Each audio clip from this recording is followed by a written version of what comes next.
Periodismo objetivo, responsable y equitativo.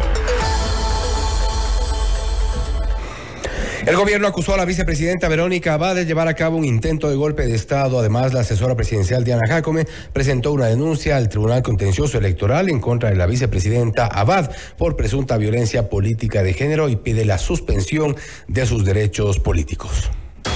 La noticia requiere profundidad. En Notimundo están los protagonistas de la noticia. El contacto hasta ahora es con la abogada Gabriela Panchana, comunicadora política, para hablar sobre la crisis a la interna de Carondelet. Tensiones entre Noboa y Abad se agudizan, y esto ya previo a la campaña. Gabriela, gracias por estar con nosotros. Fausto Yepes le saluda, bienvenida. ¿Cómo está, Fausto? Muchísimas gracias por la invitación. Un saludo a la audiencia. ¿Estamos frente a una crisis interna en Carondelet o estamos ya frente a una campaña electoral con algunos ingredientes no muy agradables? Bueno, me parece que el presidente nunca ha dejado de estar en campaña electoral y que esto es un recurso más del guión que se parece demasiado al del correísmo. Parece que estamos en un correísmo 2.0, un correísmo millennial. Entonces, el guión del intento de golpe de Estado me parece que es parte de esto y me parece que es realmente un absurdo, una tomadura de pelo. Ellos están acusando a la vicepresidenta de algo que ellos mismos han estado intentando hacer en contra de ella, de tal manera que, de hecho, para mí personalmente, el hecho de haberla mandado y de haberla rebajado a que sea embajadora en un estado que está en guerra es hasta cierto punto un golpe institucional, porque ella fue electa y no debía de ser puesta inclusive debajo de una funcionaria como la canciller. Entonces, todo me parece que es bastante risible, sinceramente, y penoso, porque estamos en un momento en que necesitamos un gobierno que enfrente los problemas reales del país y que no esté en este teatro donde trata de confundirnos a quienes somos sus mandantes. ¿Qué lectura dar, por ejemplo, a las declaraciones del viceministro de Gobernabilidad, Esteban Torres, en una de sus tan desatinadas declaraciones, refiriéndose al sueldo de la vicepresidenta y refiriéndose a que tampoco es una hermanita a la caridad? ¿Qué lectura política le damos a este que ya es en sí un enfrentamiento? Bueno, es una cortina de humo más, ¿no? Quienes deciden cuánto sueldo o cuántos ingresos recibe una funcionaria, en este caso ella no es funcionaria, ella es dignataria, es el propio gobierno.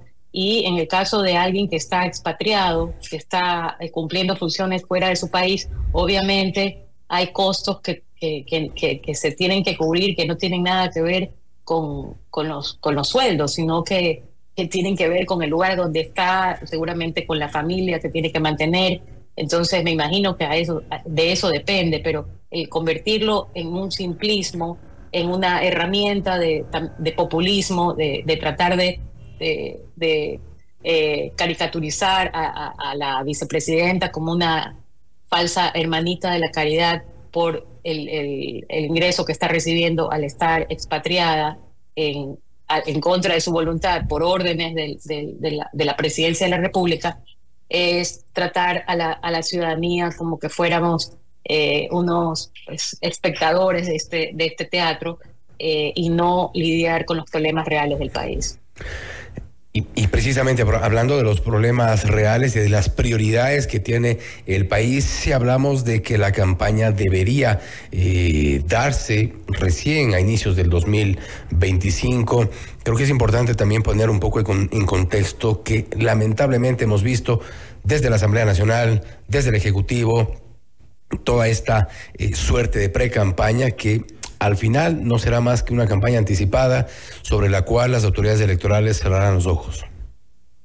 Exactamente, porque tenemos unas autoridades electorales que pues tampoco tienen vergüenza. Hemos visto hace poco en la ciudad de Nueva York a la presidenta del Consejo Nacional Electoral al lado del presidente tomándose fotos como que estuviera ella también en campaña con el presidente candidato.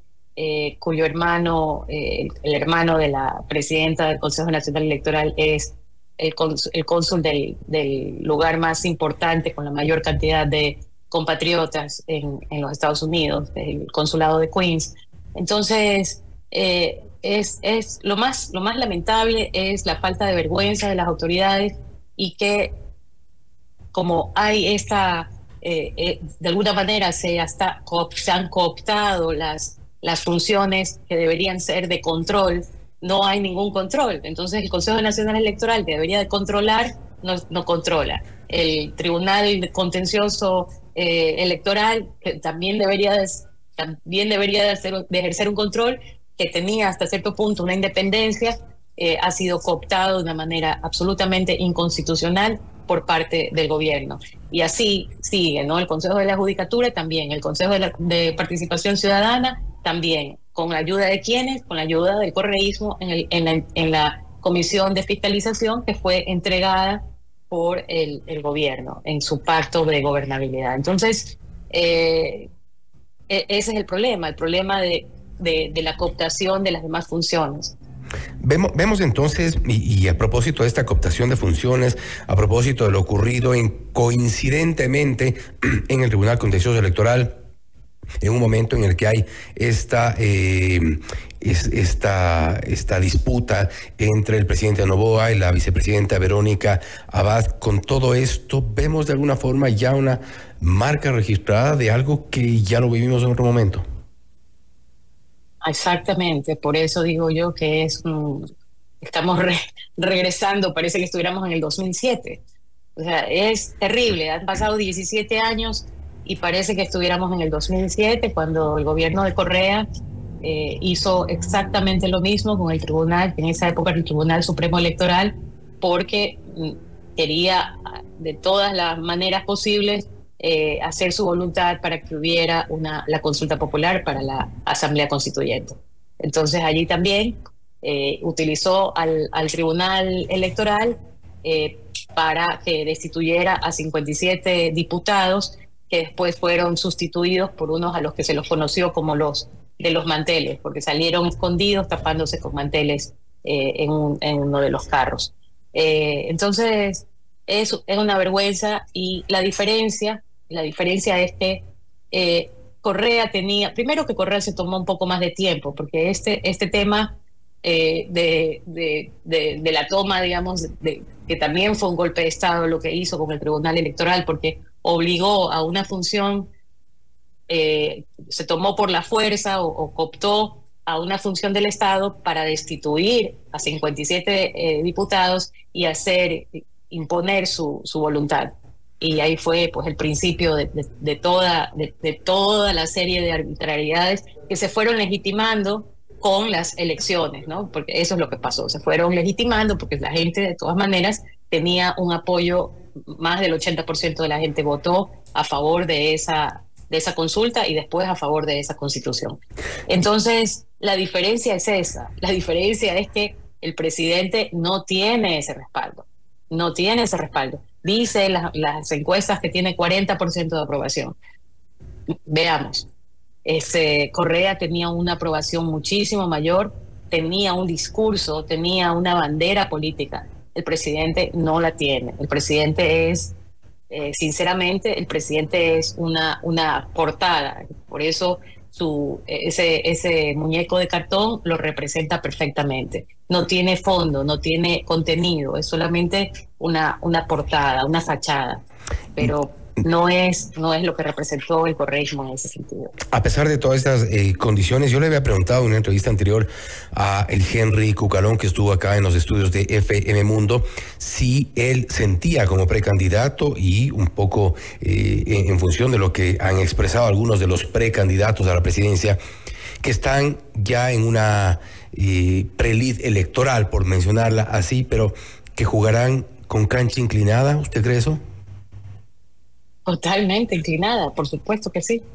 Totalmente inclinada. Está inclinada la autoridad electoral, el Consejo Nacional Electoral. Están tratando de hacer lo mismo con el Tribunal Contencioso Electoral. Está con el Consejo de la Judicatura, no sabemos hasta dónde pueda llegar. el tema de la toma de la Corte Nacional de Justicia. Vimos lo que está pasando con Wilman Terán. Seguramente los habeas corpus comenzarán a seguir como toma y daca de las negociaciones del presidente o del gobierno o del oficialismo con estas otras dos fuerzas con las que supuestamente está peleado, pero que yo creo que en ciertas cosas donde les sigue siendo conveniente para las fuerzas de ese pacto aliarse, seguirán como aliados.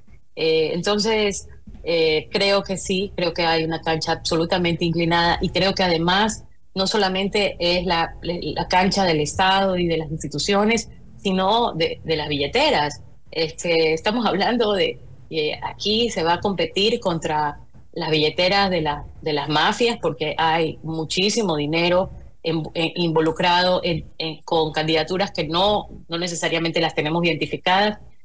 Hay el dinero de toda la corrupción, hay el dinero obviamente que representa el ser un presidente candidato con el presupuesto del Estado, que debería de estar 100% siendo utilizado para las necesidades urgentes, desatendidas de la gente enferma, de la gente que necesita que le paguen a las dializadoras, de la gente que necesita que hagan algo con los problemas de educación, que haya obra pública para que se reactive la economía y tantas otras necesidades, y que sin embargo el dinero estaba siendo utilizado en giras, seguramente en cierto clientelismo y obviamente en propaganda. Lamentablemente se viene un panorama político muy poco alentador, también con una cantidad de candidatos que, con esto cierro la entrevista, Gabriela, nos da que pensar que también en esta ley electoral van a entrar muchos, que para decirlo en un lenguaje más coloquial, chimbadores, es decir, gente que ha llegado o que se está candidatizando o precandidatizando sin tener ningún tipo de llegada ni con la gente, tampoco muy seguramente los números les dan, pero están allí. Sí, yo creo que ahí hay varias cosas. En primer lugar, no creo que todos los que están en este momento anunciados van a estar en la papeleta. Creo que de aquí hasta el 30 de agosto va a haber algunas alianzas y están simplemente ahí para negociar espacios en la asamblea. Y creo que hay otros, y esto lo aprendimos en la primera clase. En la primera clase de campañas electorales con Jaime Durán Barba, nos dicen, no todos los candidatos se lanzan en una campaña para ganar. Algunos lo hacen para atacar a otros candidatos. Otros lo hacen para darse a conocer. Entonces, por ejemplo, las billeteras pueden servir para poner a ciertos candidatos que no tienen ningún otro objetivo que atacar a ciertos candidatos para bajarlos y darles más chance además, a nosotros. Perfectamente están trabajando para otras candidaturas. Además, perfectamente identificables en algunos casos. Así es. Gabriela, creo que está claro. No, porque está claro a quienes comienzan a atacar. O sea, es cuestión de ver lo que hacen. Mucho por hacer en el análisis político en los meses que se viene acá en nuestro país. Gabriela, nuevamente gracias por haber estado con nosotros. Con mucho gusto, Fausto. Siempre un placer conversar con usted. Gracias nuevamente. La abogada Gabriela Banchana, comunicadora política, hablando sobre la crisis interna en Carondelet, en estas tensiones entre el presidente Daniel Noboa y la vicepresidenta Verónica Abad. También ha hablado sobre el panorama político que se viene en nuestro país. La situación no es de momento cierta, pero sí expectante para todos los ecuatorianos. Esto es Notimundo Estelar, siempre bien informados. Inmediato.